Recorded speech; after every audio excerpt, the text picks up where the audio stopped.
Hello everyone, welcome to our YouTube channel keep it simple. आज के video में हम बात करेंगे पेटीएम के बारे में, जिन्होंने की अपनी सेकेंडरी मार्केट की शुरुआत 18 नवंबर को की और इनका जो डेब्यू है बहुत ही ज्यादा डिसअपॉइंटिंग रहा। इनका इशू प्राइस 2150 रुपए था on the higher IPO price band और इनकी जो लिस्टिंग है वो 10% नीचे हुई इशू प्राइस से और डे एंड पे ये 27% से ज्यादा गिरकर 1560 के लेवल पे बंद हुआ। और उसी दिन मैक्वारी जो कि एक ब्रोकरेज फर्म है, उन्होंने एक रिपोर्ट पब्लिश की और उन्होंने पेटीएम का टारगेट 1200 रुपए का दिया है। और साथ साथ में उन्होंने ये भी बोला कि ये एक कैश गजलर है, यानी कि कैश खाऊ कंपनी है। तो हम इस वीडियो में डिस्कस करेंगे पेटीएम के बारे में और ये भी बात करेंगे कि क्या करंट प्राइस पे हमें इसका शेयर लेना चाहिए या नहीं। और आगे बढ़ने से पहले अगर आपने अभी तक चैनल को सब्सक्राइब नहीं किया है तो प्लीज सब्सक्राइब करके हमें मोटिवेट कीजिए। तो सबसे पहले अगर हम बात करें पेटीएम की लिस्टिंग की, तो ये भारत का अभी तक का लार्जेस्ट आईपीओ है। इससे पहले ये खिताब कोल इंडिया को हासिल था। पेटीएम ने अपने आईपीओ से 18,300 करोड़ रुपीस रेज किए, जिसमें से 8,235 करोड़ एंकर इन्वेस्टर यानी कि लार्ज इंस्टीट्यूशनल इन्वेस्टर से रेज किए गए। हालांकि इनकी जो लिस्टिंग है वो 9 से 10% नीचे हुई और डे एंड पे इनका शेयर अपने इशू प्राइस से लगभग 27% से भी ज्यादा गिरकर 1560 के लेवल पे क्लोज हुआ। अगर हम इनकी परफॉर्मेंस को हाल फिलहाल में जो इंडियन स्टार्टअप कंपनीज लिस्ट हुई हैं उनसे कंपेयर करें, तो ये इकलौती कंपनी थी जो कि डिस्काउंट पे लिस्ट हुई और ये इकलौती ही कंपनी थी जिनका कि लास्ट जो प्राइवेट वैल्यूएशन था, यानी कि लिस्टिंग से पहले का वैल्यूएशन, वो इनके फर्स्ट डे के मार्केट कैपिटलाइजेशन से ज्यादा था। इससे पहले अगर हम चाहे बात करें जोमेटो की, पॉलिसी बाजार की, नाइका की या नजारा की, उन सभी के जो प्राइवेट वैल्यूएशन थे लिस्टिंग से पहले के, वो मार्केट कैपिटलाइजेशन जो उनका फर्स्ट डे था उससे कम थे। और सेम चीज थी फ्रेश वर्क्स की, जो कि इंडियन स्टार्टअप है लेकिन नेस्डैक यानी कि यूएस स्टॉक एक्सचेंज पे लिस्ट हुआ था। इनका भी private private valuation 3.5 billion dollar था, जो कि एक्चुअल में इनका फर्स्ट डे का मार्केट कैपिटलाइजेशन 12.2 बिलियन डॉलर था। यानी कि सभी कंपनीज ने अच्छा किया, पेटीएम एक एक्सेप्शन रही जिन्होंने की डिस्काउंट पे लिस्टिंग करी। तो इसके ऊपर इनके जो सीईओ हैं विजय शेखर शर्मा, उनका क्या कहना है? उनका कहना है कि भाई कंपनी की जो लॉन्ग टर्म परफॉर्मेंस है वो रिफ्लेक्ट नहीं कर रही है फर्स्ट डे मार्केट के परफॉर्मेंस पे। और इसके अलावा जो पेटीएम का मॉडल है या फिनटेक प्लेटफॉर्म्स का जो मॉडल होता है वो थोड़ा कॉम्प्लिकेटेड होता है, इसको इन्वेस्टर शायद ढंग से समझ नहीं पाए, क्योंकि ये इतना सिंपल मॉडल नहीं है जैसे कि जोमेटो का है कि भाई खाना डिलीवर करना, या किसी और कंपनी का होता है कि वो अपने प्रोडक्ट बनाते हैं और बेचते हैं। तो इनका कॉम्प्लिकेटेड मॉडल है, मे बी इन्वेस्टर उनको समझ नहीं पाए। इसके अलावा उन्होंने बोला कि स्टॉक मार्केट इनके जो इम्पैक्ट नहीं कर सकती जो भी कंपनी का पर्पस है। तो ओवरऑल इवन उन्होंने एक टीवी इंटरव्यू में ये भी बोला कि ये इस तरह से कि जीरो पे 2 विकेट गिर गए हों, लेकिन इसका मतलब नहीं कि ये मैच हार गए, बट अगर जीरो पे 2 विकेट गिर गए हैं तो मैच जीतना भी मुश्किल होगा। तो अब अगर बात की जाए इनके प्रमोटर्स की, तो ओवरऑल पेटीएम ने 18,300 करोड़ रेस किए हैं आईपीओ से। इसमें से 8,300 करोड़ का तो फ्रेश इशू है, लेकिन 10,000 करोड़ ऑफर फॉर सेल है, यानी कि इनके फाउंडर और प्रमोटर्स ने अपने स्टेक को बेचा है।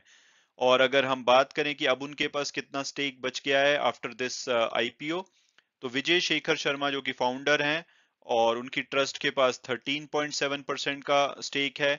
16% जापानीज सॉफ्ट बैंक के पास है। इसके अलावा 15% के आसपास इंडिया की जो इक्विटी प्राइवेट इक्विटी फर्म है एलिवेशन कैपिटल, उनके पास है। लेकिन चिंता की बात है कि इस सब ऑफर फॉर सेल के बाद भी लगभग 30% के आसपास का हिस्सा चाइना की एंट ग्रुप और अलीबाबा के पास है। और आगे चल के क्योंकि इंडियन गवर्नमेंट चाइनीज जो इन्वेस्टमेंट है उसको सपोर्ट नहीं कर रही है, तो अगर इनको कोई भी रेगुलेटरी क्लियरेंसेस चाहिए हुई तो इसमें इनको प्रॉब्लम आ सकती है। तो उस पे इनके जो सीईओ ने कहा कि पास्ट में ऐसी कोई प्रॉब्लम नहीं देखी गई है, चाइनीज कंपनी का हमेशा से इसमें इन्वेस्टमेंट थी। और इसके अलावा इन्होंने कोई अभी नए लाइसेंसेस ये एक्सपेक्ट भी नहीं कर रहे हैं रेगुलेटर से। तो इनके हिसाब से ये कोई बड़ी प्रॉब्लम नहीं है। और अब अगर बात की जाए कि एनालिस्ट क्या सोचते हैं पेटीएम के बारे में, तो उनका कहना है कि भाई इस जो इसका इशू प्राइस था इस आईपीओ का वो बहुत ही ज्यादा ओवर प्राइस था और वो इनके लिस्टिंग पे दिखा, तभी इनकी लिस्टिंग डिस्काउंट पे हुई और फर्दर इनका शेयर नीचे गिरा। इसके अलावा उन्होंने कहा है कि इनकी जो बिजनेसेस की ग्रोथ है उसके ऊपर उनको कंसर्न है। और इन्होंने उन्होंने बोला कि जो इनका मोबाइल वॉलेट है पेटीएम, वो तो क्लियर लीडर है अपने सेगमेंट में, लेकिन इनके जो दूसरे बिजनेसेस हैं जैसे कि वेल्थ मैनेजमेंट, पेमेंट गेटवे यानी कि यूपीआई और इंश्योरेंस और अदर वर्टिकल्स, वहां पे इनको कंपटीशन फेस करना पड़ता है और ये देखना होगा कि ये उससे कैसे डील करते हैं। और इस पे जो इनके सीईओ हैं उन्होंने ये बोला है कि कंपटीशन डेफिनेटली बढ़ रहा है, लेकिन भारत में अभी भी इनक्रेडिबल अपॉर्चुनिटी है ग्रोथ की, तो सभी प्लेयर्स ग्रो कर सकते हैं। इसके अलावा इन्होंने बोला कि पेटीएम के पास एक्स्ट्रा लीवरेज है क्योंकि इनके पास 30 करोड़ का एग्जिस्टिंग यूजर बेस है जो कि पेटीएम यूज करता है, ये उनको यूज कर सकते हैं अपने फाइनेंशियल प्रोडक्ट को बेचने में। तो अब अगर हम बात करें इनके फाइनेंशियल्स की, यानी कि जो मार्च 2021 में इनका फाइनेंशियल ईयर एंड हुआ था, वहां पे इनका रेवेन्यू पिछले साल के मुकाबले 14% गिर के 2802 करोड़ रहा था, और इनके जो लॉसेस हैं वो कम हुए थे, वो 1701 करोड़ रहे थे। और अभी जो 1Q22 यानी कि जून क्वार्टर था, उसमें इन्होंने अपने रेड हेयरिंग प्रोस्पेक्टस में बोला है कि इनका जो रेवेन्यू है जून क्वार्टर का, उसको अगर फर्स्ट क्वार्टर 2021 से कंपेयर करें, यानी कि जो जून 2020 वाला क्वार्टर था, तो वहां से इनका रेवेन्यू 61% बढ़ के 890 करोड़ रहा है। और इनके लॉसेस हैं वो 284 करोड़ थे जून 2020 वाले क्वार्टर में, वहां से बढ़ के 382 करोड़ हुए हैं। और इसके अलावा पेटीएम का जो रेवेन्यू है वो पेमेंट और फाइनेंशियल सर्विसेज से लगभग 77% है इनके टोटल रेवेन्यू का। तो अब अगर बात की जाए ब्रोकरेज फर्म मैक्वारी की कि वो पेटीएम के बारे में क्या कहते हैं, तो सबसे पहले वो कहते हैं कि भाई पेटीएम का जो बिजनेस मॉडल है वो प्रॉपर नहीं है। इसके अलावा उन्होंने बोला कि ये कैश गजलर है। गजलर का हिंदी में मतलब होता है कि जैसे खाऊ या कोई पियक्कड़ व्यक्ति। तो उनके हिसाब से ये खाऊ कैश खाऊ कंपनी है, और उन्होंने इसका टारगेट 1200 रुपए का दिया है जो कि इनके इशू प्राइस से लगभग 44% नीचे है। इसके बाद उन्होंने ये बोला है कि इनके बहुत सारे मल्टीपल बिजनेसेस हैं जिसमें से सिर्फ पेटीएम है जो कि कैटेगरी लीडर है, पेटीएम वॉलेट। लेकिन उन्होंने कहा है कि वो भी इनकॉन्सिक्वेंशियल हो जाएगा आने वाले टाइम में, जैसे कि यूपीआई पेमेंट्स लगातार बढ़ रही हैं, तो आने वाले टाइम में हो सकता है कि लोग इतना वॉलेट को यूज ना करें। इसके अलावा उन्होंने क्वेश्चन रेस किए हैं इनकी एबिलिटी पे कि ये स्केल अचीव कर पाएंगे और प्रॉफिटेबल हो पाएंगे आने वाले टाइम में। उसके अलावा उन्होंने एक और पॉइंट उठाया है कि भाई अगर इनको ग्रो करने के लिए कल को स्मॉल फाइनेंस बैंक का लाइसेंस लेना है तो वो इनके लिए बहुत मुश्किल होगा, क्योंकि अभी भी इनका जो 30% कंट्रोल है वो चाइनीज फर्म्स के पास में है। और अगर ऐसा रहा तो इंडियन रेगुलेटर शायद इनको स्मॉल फाइनेंस बैंक का लाइसेंस देने में डिफिकल्टी करेंगे। और ओवरऑल उन्होंने समराइज किया है कि इनका कॉम्प्लिकेटेड ऑर्गेनाइजेशन स्ट्रक्चर है, इनकी टॉप मैनेजमेंट में चर्न बहुत है यानी कि मूवमेंट बहुत है। इसके अलावा जो इनका बोर्ड मेंबर्स हैं वो बहुत ही ज्यादा छोटा है, और उसमें से 75% लोग इंडिया से बाहर लोकेटेड हैं, जबकि इनका ऑपरेशन इंडिया में है। उनके हिसाब से इनको पॉजिटिव फ्री कैश फ्लो लाने में 2030 तक का टाइम लग सकता है, और वो भी तब है जबकि इनके नॉन पेमेंट जो बिजनेसेस हैं वो 50% से ज्यादा कंपाउंडेड एनुअल ग्रोथ रेट से ग्रोथ दिखाएं। हालांकि उन्होंने एट द सेम टाइम ये बोला है कि भाई इनके लिए अगर ये यूपीआई को अपने मोनेटाइज कर पाते हैं तो वो एक की गेम चेंजर हो सकता है। अगर ये सिर्फ 10 बेसिस पॉइंट यानी कि 0.1% भी फी ले पाते हैं यूपीआई ट्रांजेक्शन पे, तो इनकी जो शेयर की वैल्यू है वो 2900 से 3300 रुपए के बीच में जा सकती है based on price sales growth model. तो अब अगर मेरी पर्सनल ओपिनियन पूछी जाए कि क्या 27% गिरने के बाद पेटीएम का शेयर अट्रैक्टिव हो गया है, उसको हमें लेना चाहिए या नहीं, तो सबसे पहले मैं बोलूंगा कि अगर आप कंजर्वेटिव इन्वेस्टर हैं यानी कि सेफ इन्वेस्टर हैं, तब तो आप इससे दूर रहिए। नेक्स्ट क्वार्टर के रिजल्ट की वेट कीजिए, हो सकता है कि वो रिजल्ट अच्छे आए, उसके बाद थोड़ा सा दूसरे इन्वेस्टर का इंटरेस्ट आने लगे। इसके अलावा हमें देखना होगा कि म्यूचुअल फंड और फॉरेन इंस्टीट्यूशनल इन्वेस्टर का करंट रेट पे इसमें इंटरेस्ट दिखाते हैं कि नहीं, ये दो चीजें इंपॉर्टेंट होंगी देखना।